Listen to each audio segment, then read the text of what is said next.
What's up, boys and girls? Grizzle here again with another video about the Lucio changes. So this is kind of a follow on from the last video we had. They didn't actually go live in the end. They're going to be doing some further experimentation on the test realm, so let's get straight into it, have a look at what's new and see what we think.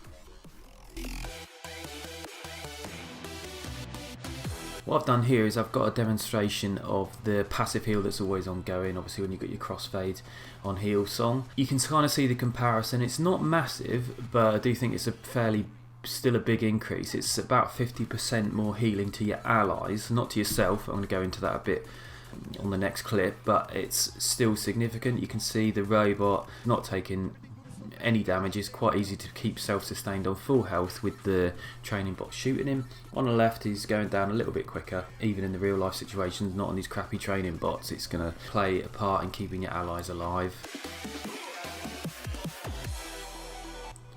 So I've got a clip here that just demonstrates the self-heal on Lucio.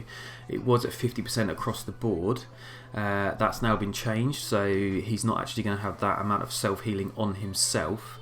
I think that's a good change because it would have just been plain overpowered. I think he's hard enough to hit as it is if you're 1v1ing him, let alone if he's got increased healing. I think what this means is there's going to be two ways to play Lucio now. You're either going to be hanging around on the back lines, making sure you're with your team, keeping them within your healing aura, keeping them healed up a bit better, or alternatively you can play that aggressive Lucio who's out on the front lines, killing the enemy, flanking them, going in for damage just because of the massive mobility and the increased damage buff, which I'll talk about as well. So I do think that if you're already a skilled Lucio, you're already confident going in those front lines, diving in, booping people off, flanking like that, that is going to be a buff, which is brilliant because that's the most fun way to play him.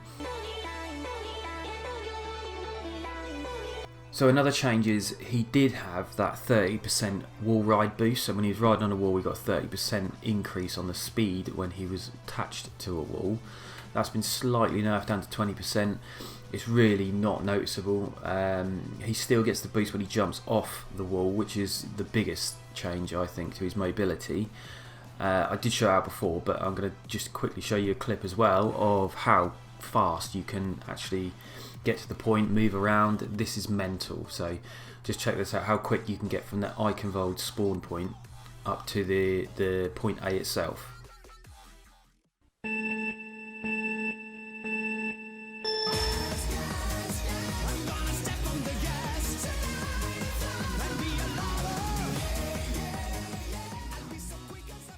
That is mental. He's so quick. It's insane.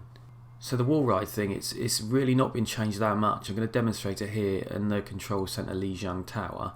So let's take a look at how long it takes for him to do a full circuit in here, and you'll see what I mean.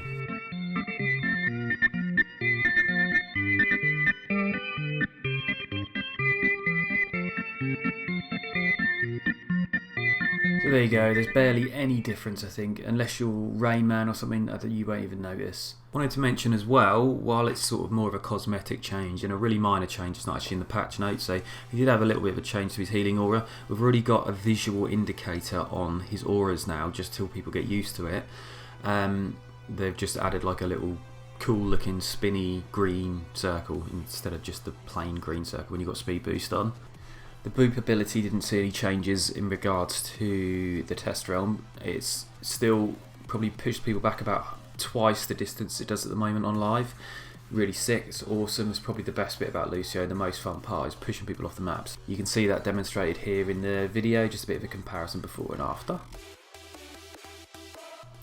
So as I talked about previously, we also saw an increase in his projectile speed, which is obviously an inadvertent damage buff as it is, and makes people easier to hit with it because it's always been a hard weapon to land shots on. It's now got a 25% damage boost on top of that, and I'm just demonstrating that here against an enemy Roadhog, just so you can see what the damage change is like.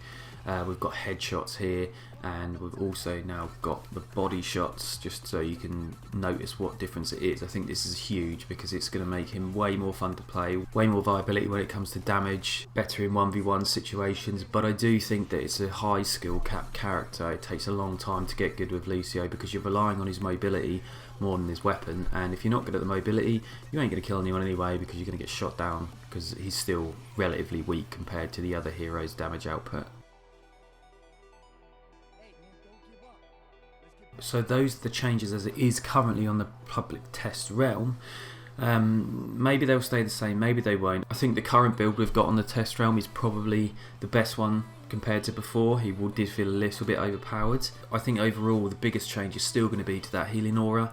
It's going to require a lot more skill to either group up with Lucio, move as a team when he's playing that more defensive role, and it's also going to allow the more skilled Lucio player who's confident on his own to have more damage output, more agility when running away, and really make him even more of a niche character and a unique character and a fun character to play. He's one of those heroes that you can't really just pick up and play. I used to think he was so boring because I just felt like, oh man, this sucks. You just have to stay on the back line with your heal aura on and that's it. You can't really do any damage, it's boring. But man, if you get good at Lucio, he's so much fun. He's got so much mobility, you've got so many options, you can play him like so many different ways, aggressively, passively. He's the hero that needs the most awareness of what's going on around you as well. He's very high skill capped, I think. But give him a try. If you're willing to put the time in, he's well worth it. As always, like, comment, subscribe. Hope it's been helpful, hope it's beneficial. I'll see you next time. I'll be releasing more of these videos as soon as we see changes on the test realm, just to keep everyone up to date on what's going on with Overwatch. Until next time guys, peace.